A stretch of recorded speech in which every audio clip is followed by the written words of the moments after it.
Bonjour et bienvenue sur l'Audace d'être moi, le podcast qui te donne des clés pour t'accomplir. Je suis Alexia Ferrantelli. Je partage avec toi des concepts pour élargir ta réflexion, des outils pour transformer concrètement ta vie, pour devenir la personne que tu as envie d'être, retrouver du sens, de la légèreté, de la joie de vivre au quotidien et offrir le meilleur de toi aux autres. Le podcast est disponible sur toutes les plateformes. Pense à t'abonner pour ne rien rater. Tu écoutes l'épisode 50. Il s'appelle « Efficacité personnelle ». Le constat est surprenant. Malgré des progrès technologiques extraordinaires qui nous permettent de faire les choses de plus en plus vite, on travaille de plus en plus. La révolution industrielle a permis d'augmenter la productivité de façon impressionnante. Le nombre d'heures travaillées par personne a alors énormément diminué, notamment chez les ouvriers. Mais depuis quelques années, cette tendance s'est arrêtée. Chez les cadres en France, la durée de la semaine de travail a même augmenté de 2 heures en 8 ans. La troisième révolution industrielle, avec l'explosion des technologies d'information et de communication, au lieu de permettre aux cadres et aux dirigeants de travailler moins, semble au contraire peser sur leur efficacité. Ils sont de plus en plus débordés. Ils font des journées à rallonge. De plus en plus d'entre eux se sentent épuisés, voire tombent dans le burn-out. Alors pourquoi ? Une des raisons principales, c'est que bien souvent, au lieu de mettre ces nouvelles technologies à notre service, on en devient les esclaves. On est noyé sous le flot d'informations, inondé d'emails. On passe d'une tâche à l'autre. Et bien souvent, on passe beaucoup de temps au bureau sans avoir le sentiment d'avoir accompli un travail satisfaisant. La révolution des technologies de l'information et de la communication nous oblige à revoir notre façon de travailler pour reprendre les rênes de notre vie. Dans cet épisode, on va donc voir comment reprendre les rênes en devenant plus efficace. Mais d'abord, pourquoi chercher à être plus efficace ? C'est essentiel de se poser cette question parce que tant qu'on n'est pas convaincu soi-même de l'intérêt d'être plus efficace, on aura du mal à faire les efforts nécessaires pour améliorer son efficacité. D'autant que améliorer son efficacité, comme toute modification dans notre façon de penser ou d'agir, c'est un processus long. On n'en voit les effets qu'au bout d'un certain temps. C'est difficile au départ, et ça n'est que sur la durée qu'on intègre profondément de nouvelles façons de faire qui deviennent nos nouvelles habitudes efficaces et heureuses. Il faut penser long terme. Il ne s'agit pas de viser une perfection rapide, mais plutôt de chercher le progrès. Ce sont de petites améliorations intégrées les unes après les autres qui finiront par produire de grands résultats. Conditionne-toi dès le départ à t'atteler à cette tâche avec patience et persévérance. Et ce qui soutiendra ta motivation dans cette démarche, comme dans toute volonté de changement dans ta vie, c'est d'avoir conscientisé clairement et solidifié ton pourquoi. Pourquoi devenir plus efficace ? Tout simplement, c'est parce que la vie n'est pas infinie. On peut clarifier les choses dans son esprit en remplaçant le mot « temps » par le mot « vie ». Au lieu de dire « j'ai perdu du temps », se dire « j'ai perdu de la vie », en regardant des séries par exemple. C'est important d'avoir bien conscience de cette finitude de la vie pour consolider notre volonté à faire en sorte qu'elle soit belle. Comme le disait Benjamin Disraeli, la vie est trop courte pour être petite. Pour parvenir à vivre une vie riche de sens et d'accomplissement, l'efficacité personnelle n'est pas un objectif, c'est un moyen. Un moyen pour éviter de faire des tâches inutiles. Passer le moins de temps possible sur les tâches ennuyeuses pour libérer du temps pour faire ce qui nous rend vraiment heureux et qui compte pour nous, pour pouvoir aussi apporter notre meilleure contribution au monde. Rentrer tôt chez soi pour retrouver la personne qu'on aime, prendre le temps de voir grandir ses enfants et de les accompagner avec disponibilité, voyager, partager de bons moments avec ses amis, prendre soin de ses parents, dormir suffisamment, faire du footing, s'adonner à une passion, se promener dans la nature, se consacrer à des activités bénévoles qui ont du sens pour nous, apprendre le piano, entreprendre un projet qui nous tient à cœur. La première chose à faire, c'est donc de préciser la vie que tu rêverais d'avoir si tu avais plus de temps, d'imaginer tout ce que tu vivrais. Plus tu auras clairement identifié tout ce que le fait de gagner en efficacité te permettra d'accomplir, plus ta motivation sera forte pour le réaliser. Et dès que tu as clarifié ce qui compte vraiment pour toi, utilise l'outil principal de structuration de ton temps. Utilise ton agenda. Souvent, on utilise son agenda uniquement pour noter les rendez-vous et réunions. Mais l'agenda est ton meilleur allié pour améliorer ton organisation. Pour que ta volonté de consacrer du temps à l'essentiel devienne une vraie réalité, et pas un vœu pieux, ce que je te propose, c'est d'y planifier dès à présent les moments importants de ta vie personnelle. Tu peux par exemple décider d'y inscrire que tu seras chez toi tous les soirs à partir de 18h, que tu feras une balade dans la nature tous les dimanches à 10h, etc. Si tes essentiels personnels ne figurent pas dans ton agenda, il y a de fortes chances qu'ils passent à la trappe. Parce que notre cerveau reptilien, celui qui s'exprime vite et fort, raisonne sur le temps court. C'est avec ton néocortex plus élaboré que tu peux définir ce qui compte dans ta vie. C'est lui qui est outillé pour réfléchir sur le temps long, sur ce qui donne du sens à ta vie. Le fait de bloquer dans ton agenda des plages de temps consacrées à ce qui nourrit ton bonheur sur le long terme, c'est une façon de fixer les choses, de prendre un engagement avec toi-même, d'indiquer clairement à ton cerveau primitif ce que tu as choisi de faire. Ça te permettra de résister à la tentation de prolonger ton temps au bureau par une heure de travail inefficace qui semble la chose à faire sur le court terme, mais qui te fait manquer le temps avec tes enfants. Ça t'aidera à ne pas céder au plaisir immédiat de scroller sur les réseaux sociaux parce que tu auras planifié à l'avance qu'à ce moment-là, tu as décidé d'aller courir. Donc, clarifie tout ce que tu as envie de vivre sur un plan personnel et prends conscience que gagner en efficacité te permettra de le vivre. Avec ce pourquoi bien solide en toi, tu trouveras les ressources pour améliorer ton efficacité. Et commence dès à présent à noter dans ton agenda ces moments de vie essentiels que tu décides de t'accorder. La deuxième raison d'améliorer son efficacité, c'est bien sûr d'être plus performant professionnellement. Plus tu es performant, mieux c'est pour ton entreprise, pour tes clients, tes collègues et pour ta carrière. Et là aussi, la première chose à faire est de clarifier tes objectifs. Si tu ne le fais pas, tu risques de t'éparpiller dans tout un tas de directions sans accomplir ce qui est réellement important. Et tu risques, en plus, d'avoir un sentiment de perte de sens. Tu dois pouvoir répondre de façon précise aux questions « Quels sont mes objectifs principaux ?» et « Quels sont mes objectifs de ce trimestre ?» Sur ce sujet, tu peux écouter les épisodes 13 et 14, « Un objectif à quoi ça sert ?» et « Comment fixer des objectifs ?» L'efficacité, ça n'est pas de faire beaucoup de choses, c'est de faire les choses qui te permettent d'atteindre tes objectifs.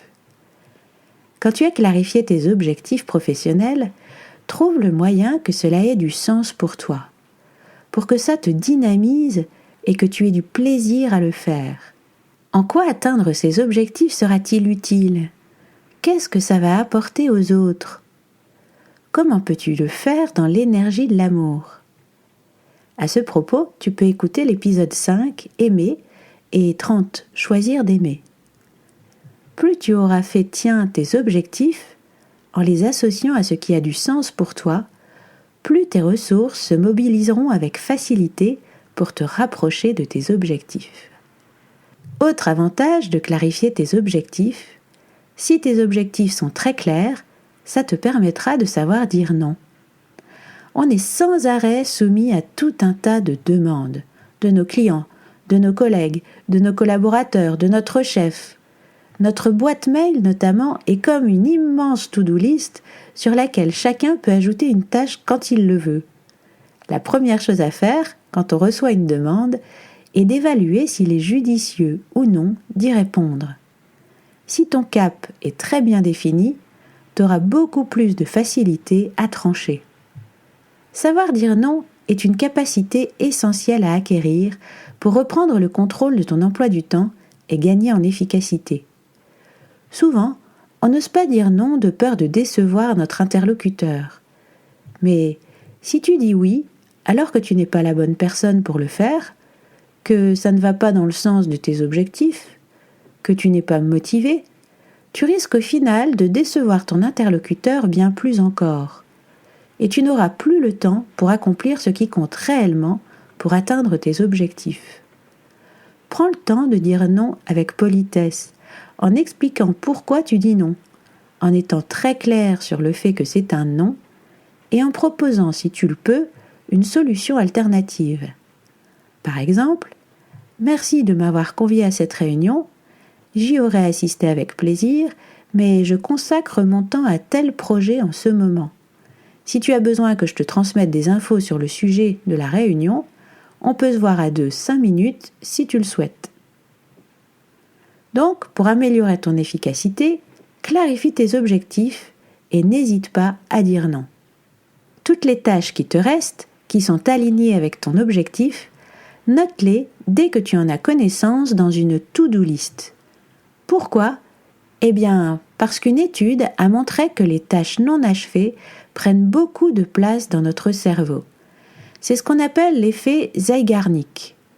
Elles tournent dans notre tête, nous reviennent sans cesse, nous empêchent de nous concentrer, elles nous stressent.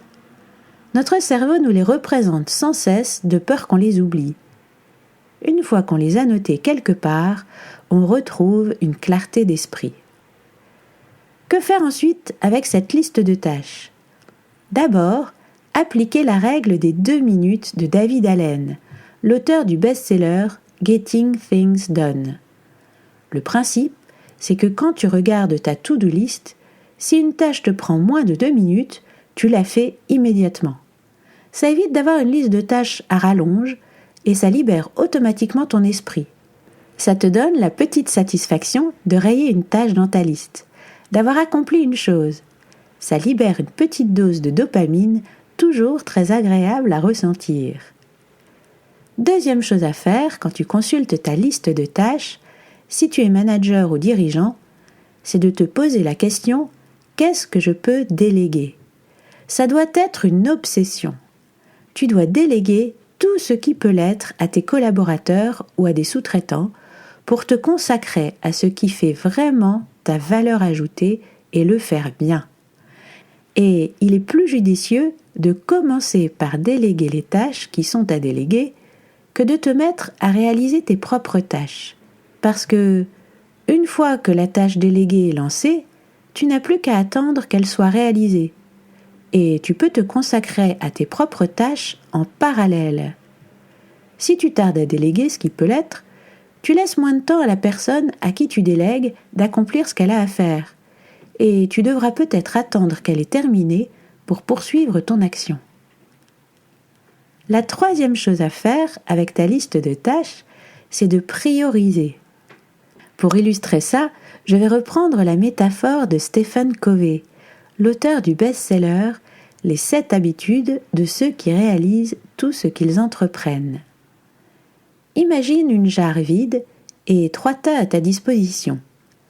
Un tas de grosses pierres, un tas de cailloux et un tas de sable.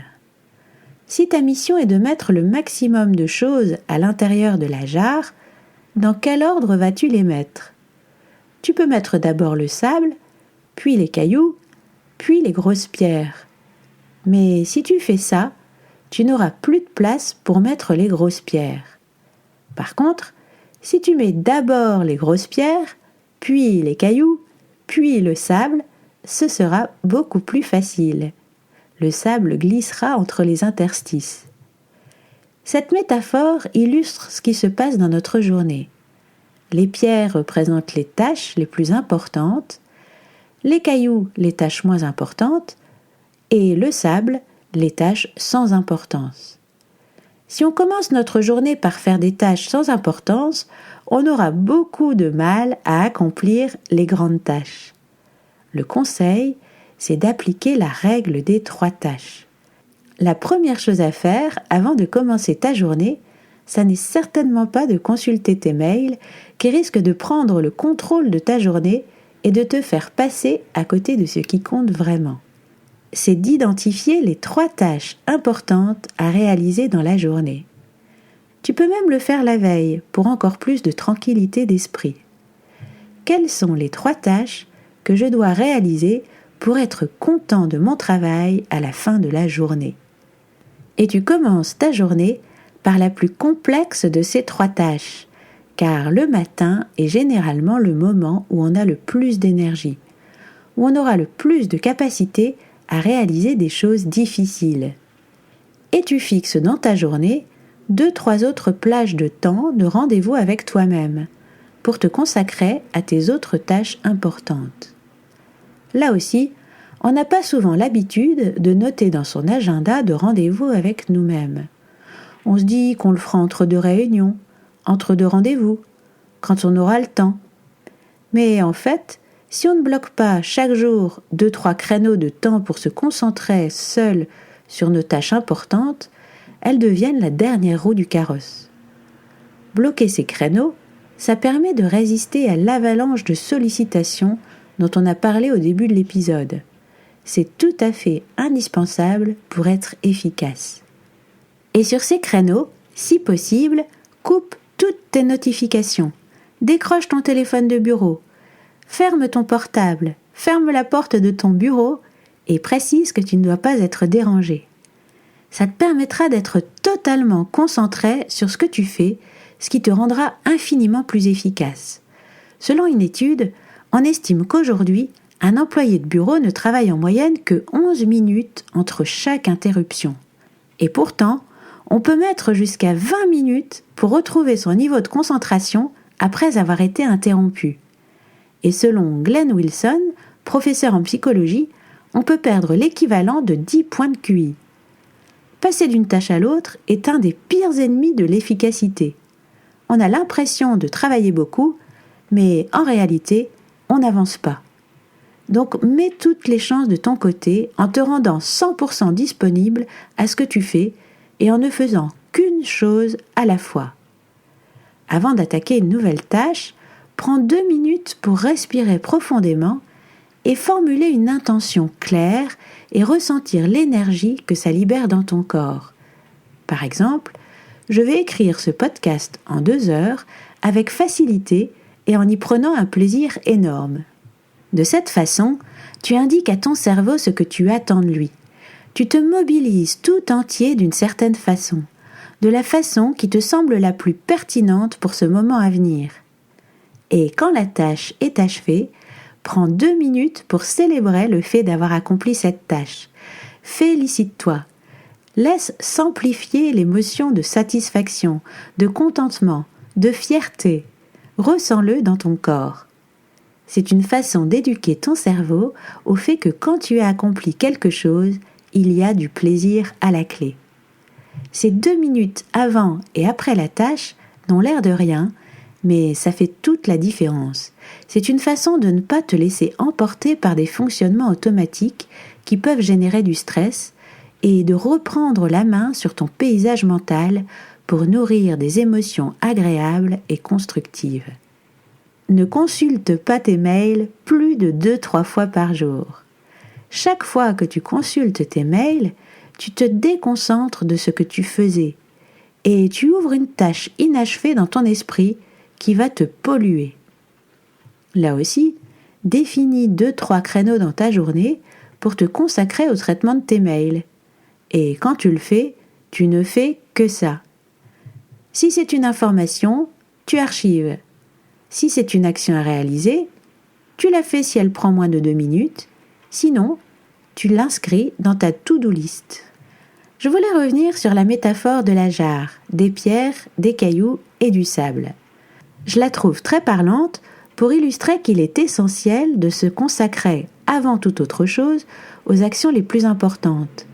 Mais elle peut donner l'impression qu'il s'agit de remplir le plus possible la jarre. Et là-dessus, je ne suis pas d'accord du tout.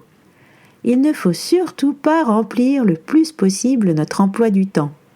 On a besoin de vide, de respiration, de se reposer, de faire des choses qu'on aime et qui nous ressourcent. Il vaut mieux identifier quelles sont les tâches à haute valeur ajoutée et s'y consacrer, et abandonner les tâches inutiles. Et il y en a souvent beaucoup. On continue parfois à faire par habitude des choses qui n'ont quasiment aucune utilité. Et il faut être bien conscient d'une chose, 20% des efforts qu'on accomplit ont 80% de l'impact. C'est ce qu'on appelle la loi de Pareto. Si tu laisses tomber les 80% de choses que tu fais et qui ont un faible impact, et que tu te consacres aux 20% les plus importantes, ton impact sera infiniment plus grand. C'est contre-intuitif. On a tendance à croire que des efforts d'intensité égale auront à peu près les mêmes résultats. Ça n'est pas le cas. Il est beaucoup plus efficace d'agir massivement là où c'est pertinent, plutôt que d'agir avec la même intensité partout. Une autre chose importante en matière d'efficacité personnelle est de ne pas céder à notre tendance au perfectionnisme si on a cette tendance. Là aussi, la règle des 80-20 s'applique. Un perfectionniste va passer 80% de son temps aux 20% de perfectionnement qui ne sont pas vraiment utiles et parfois visibles que par lui-même. La volonté de perfection vient d'un lieu de peur, la peur du jugement des autres, etc. Il s'agit de lâcher prise avec cette volonté de perfection. N'oublie pas que done is better than perfect. Fait est mieux que parfait. Mets-toi dans une dynamique où tu n'accomplis pas une action pour terminer celle-ci, mais pour pouvoir en accomplir une autre. Il vaut mieux finir quelque chose et accomplir une nouvelle chose que de s'enliser sans fin dans une action pour chercher à atteindre la perfection. Le fait de finir une tâche te donne de l'énergie et te rend disponible à apporter une autre contribution au monde. Pour lutter contre cette tendance, tu peux t'imposer une limite de temps pour réaliser une tâche. Le travail s'étale de façon à occuper le temps disponible pour son achèvement. C'est la loi de Parkinson. Lorsqu'on ne se fixe pas de butée temporelle, la réalisation d'une tâche peut s'éterniser. Détermine un temps pour accomplir une tâche et n'en sors pas. Et fixe-toi des deadlines à ne pas dépasser. Et ça te libère du temps pour vivre. Ce ne sont pas ceux qui travaillent le plus d'heures par jour qui accomplissent les plus grandes choses. Nombre de grands hommes avaient intégré dans leurs habitudes journalières de longues plages de ressourcement, comme le sommeil, les sorties entre amis, les balades en forêt, etc. On peut citer Freud, Balzac, Victor Hugo, Darwin, Poincaré. Il vaut mieux une bonne alternance de temps de grande efficacité de travail pertinent et focusé et des plages de temps de détente, de respiration et de plaisir, plutôt que des journées interminables de travail diffus, inefficace et sans disponibilité à la douceur de vivre. Alors voilà ce que je te propose cette semaine. Je vais te donner la liste de tous les principes que je t'ai évoqués dans cet épisode. Choisis-en un, celui qui te parle le plus ou qui te semble le plus facile à mettre en œuvre et applique-le. Tu retrouveras tous ces principes dans le document PDF Les outils d'auto-coaching que tu peux aller télécharger sur le site l'audace-d'être-moi.com. Première clé, identifie clairement le pourquoi. Pourquoi chercher à être plus efficace ? Qu'est-ce que ça va te permettre de vivre d'essentiel pour toi ? Deuxième point, note dans ton agenda tes rendez-vous personnels. Le temps avec tes enfants, ton footing du samedi matin. C'est une façon de donner concrètement de l'importance à tes essentiels personnels, de prendre un engagement avec toi-même pour ne pas les faire passer à la trappe. Troisièmement, clarifie tes objectifs professionnels. Note-les et approprie-les-toi en leur donnant du sens. Quatrièmement, apprends à dire non. Cinquièmement, note systématiquement toutes tes tâches dans une to-do list. Sixième point, réalise immédiatement les tâches qui te prennent moins de 2 minutes. Septième point, délègue tout ce que tu peux déléguer et fais cette délégation avant de t'atteler à tes propres tâches. Huitièmement, identifie chaque jour les 3 tâches que tu décides de réaliser pour être content de ton travail à la fin de la journée. Neuvièmement, commence ta journée par la tâche la plus complexe. 10e point, fixe dans ton agenda 2-3 rendez-vous avec toi-même par jour pour accomplir tes tâches. 11e, quand tu te mets à la tâche, fais-le de façon totalement focusée.